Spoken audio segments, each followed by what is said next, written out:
TCP versus UDP. What's the difference and why it matters? Every time data moves across a network, it uses one of two delivery methods. TCP is the careful one. It makes sure every piece arrives in order with confirmation. UDP is the fast one.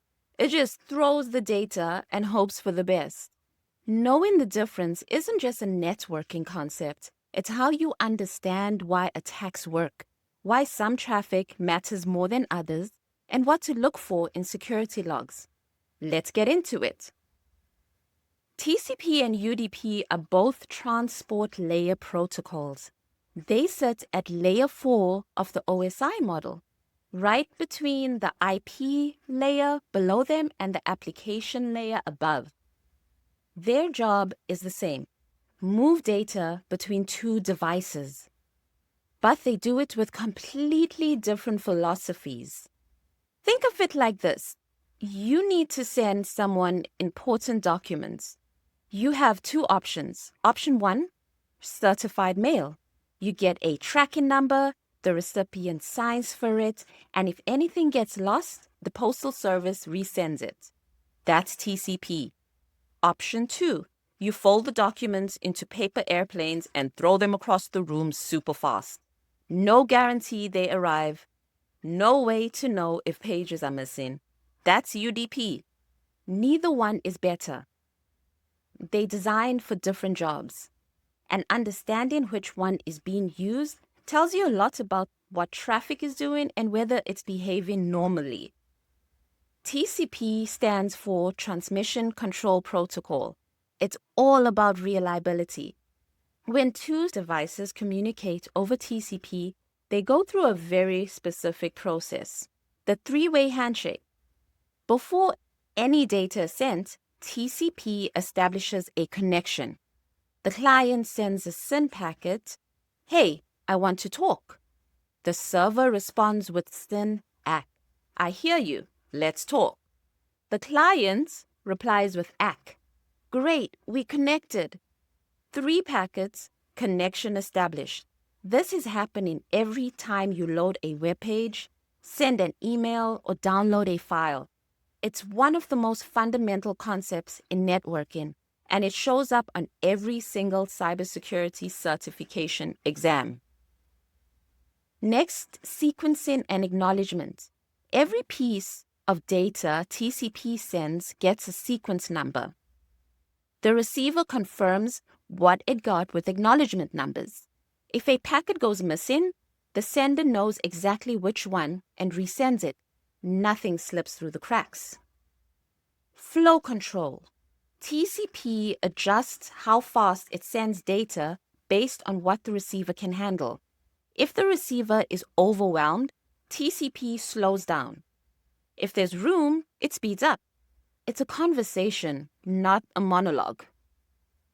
Connection teardown. When the conversation is done, TCP closes the connection cleanly with a thin handshake. Both sides agree the conversation is over. Neat, orderly, complete. What uses TCP? Basically anything where accuracy matters more than speed. Web browsing, email, file transfers, and database connections. If you can't afford to lose a single byte, you use TCP. UDP, the fast one, stands for User Datagram Protocol. It's the opposite philosophy. No handshake, no connection, no confirmation, sequencing, or retransmission. You just send data and move on. Why would anyone want that? Speed. TCP's reliability comes at a cost. All those handshakes, acknowledgements, and retransmission add latency. For some applications, speed matters more than perfection. Video streaming. When you are watching Netflix or a YouTube video, like this video, a few dropped frames are invisible. But if the stream paused every time a packet went missing to wait for retransmission, the experience would be unwatchable. UDP lets the video keep rolling. Online gaming. In a multiplayer game, you need player positions updated dozens of times per second. A position update from 200 milliseconds ago is useless. The player has already moved. UDP sends the latest data and doesn't waste time resending stale updates. That's why gamers care about latency so much. Voice and video calls. VoIP, Zoom, Teams, FaceTime, all primarily UDP. A tiny audio glitch from a drop packet is better than the conversation freezing while TCP waits to resend it. DNS queries. Most DNS lookups use UDP. The query is small, the response is small, and the overhead of a TCP handshake isn't worth it for a single quick question. If the response doesn't come back, just ask again. UDP is also used by some protocols that build their own reliability on top. QUIC, which powers HTTP and is used by Google, Cloudflare, and most modern web infrastructure, runs over UDP, but adds its own connection management, encryption, and reliability features.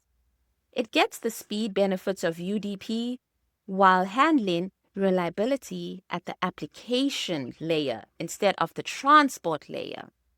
As of 2026, over 30% of web traffic runs on QUIC. It's not some obscure protocol anymore. It's mainstream. Quick comparison. TCP is connection-orientated, reliable, ordered, slower, used by HTTP, email, and SSH. UDP, connectionless, unreliable, unordered, faster, used by streaming, gaming, VoIP, DNS. The question is always, does your application need every byte to arrive perfectly, or does it need speed more than perfection? TCP and UDP show up constantly in security work. Here's why understanding them matters. Remember the three-way handshake? An attacker sends thousands of SYN packages. Hey, I want to talk to you, but never completes the handshake. This is a TCP SYN flood attack. The server allocates resources for each half-open connection, waiting for the ACK that never comes. Eventually, the server runs out of resources and can't accept any legitimate connections. That's a SYN flood, and it's one of the oldest and most common denial of service attacks.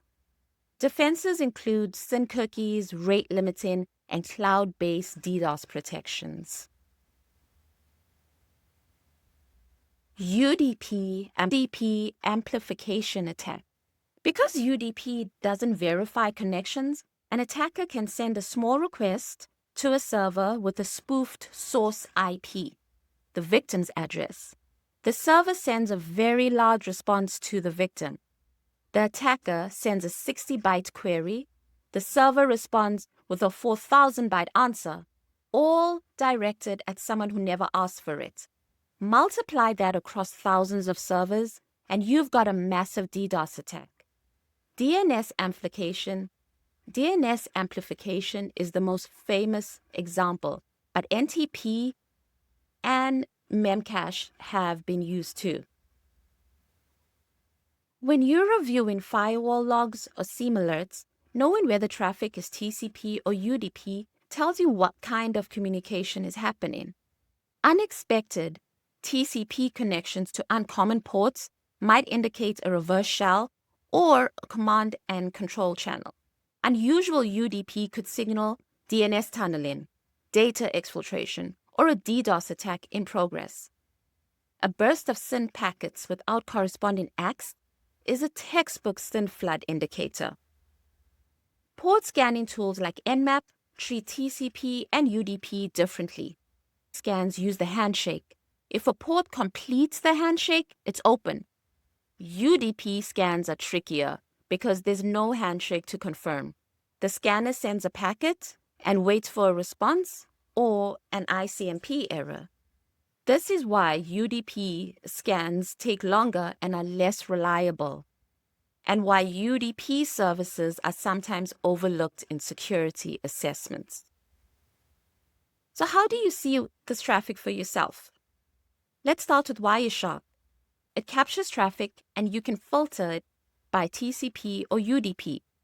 You'll see the three-way handshake in real time. Watch TCP sequence numbers increment. Compare how UDP packets look.